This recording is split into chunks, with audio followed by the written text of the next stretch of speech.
ഞങ്ങൾ സുഖകരമായി ജീവിച്ചിരുന്ന അവസ്ഥയിൽ നിന്ന് ഞങ്ങളെ പെട്ടെന്ന് സാമ്പത്തിക പ്രതിസന്ധിയിലേക്ക് മാറ്റി.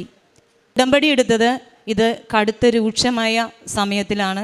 2023 ഞാനിവിടെ വന്ന് ഉടമ്പടി എടുത്ത് തിരിച്ചു ചെല്ലുമ്പോൾ എനിക്കൊരു അഹങ്കാരം തന്നെ ഉണ്ടായിരുന്നു. ആ ഏരിയയിലൊക്കെ ഇത്രയും സാലറി മേടിക്കുന്ന ഒരു കുടുംബമില്ല.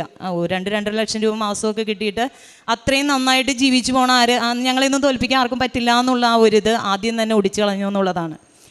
അതിനുശേഷം എനിക്ക് പെട്ടെന്ന് ഒരു അത്യാവശ്യമായിട്ട് ഒരാൾക്ക് ഒരു 4 ലക്ഷം രൂപ കൊടുക്കേണ്ട ആവശ്യം വരുവാണ്. നമ്മൾ ആ ഒരു ഹൈ ലെവൽ ജീവിതത്തിൽ നിൽക്കണതുകൊണ്ട് അങ്ങനെ പെട്ടെന്ന് ആരോടും ചോദിക്കാൻ പറ്റാത്തൊരവസ്ഥ.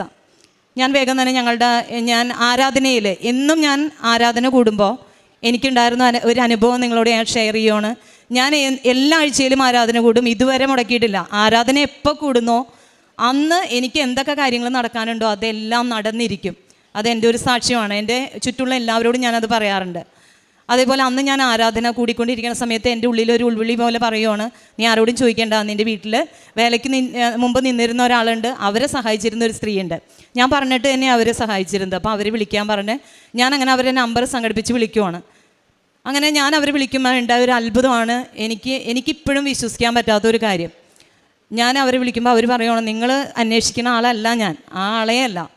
അപ്പോൾ ഞാൻ പറഞ്ഞു, എന്നാൽ ഓക്കെ, നിങ്ങളോട് ഞാനൊന്നും പറയണില്ല എന്ന് പറഞ്ഞു. അപ്പോൾ അവർ പറഞ്ഞു, ഇല്ല, എന്തായാലും നിങ്ങൾ എന്നെ വിളിച്ചതല്ലേ, കാര്യം പറയാൻ പറഞ്ഞു. അപ്പോൾ ഞാൻ പറഞ്ഞു, 4 ലക്ഷം രൂപ എനിക്ക് നാളെ ആവശ്യമുണ്ട്. അപ്പോൾ അതിൻ്റെ ഒരു കാര്യമായിരുന്നു. അപ്പോൾ പറഞ്ഞ്, ഓക്കെ, എന്നെ അന്വേഷിക്കുകയും വേണ്ട, എന്നെ വിളിക്കുകയും വേണ്ട, നിങ്ങൾ ഭയങ്കര പ്രാർത്ഥനയിലാണെന്ന് എനിക്കറിയാം. അതെങ്ങനെ അവരറിഞ്ഞെന്നോ ആരാണ് അവരെന്നോ എനിക്ക് അറിഞ്ഞൂടാ.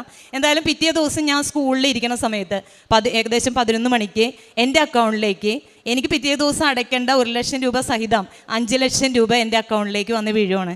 ഞാൻ അപ്പോൾ തന്നെ പള്ളിയുടെ സ്കൂളാണ്, പള്ളിയിൽ മാതാവിൻ്റെ അടുത്തേക്ക് ഓടിപ്പോയി കെട്ടിപ്പിടിക്കുവാണ്.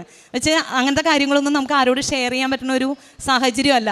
ആരെന്നോ എന്തെന്നോ എനിക്കിപ്പോൾ പോലും അറിയാത്ത ഒരാൾ അന്ന് എന്നെ സഹായിക്കുവാണ്.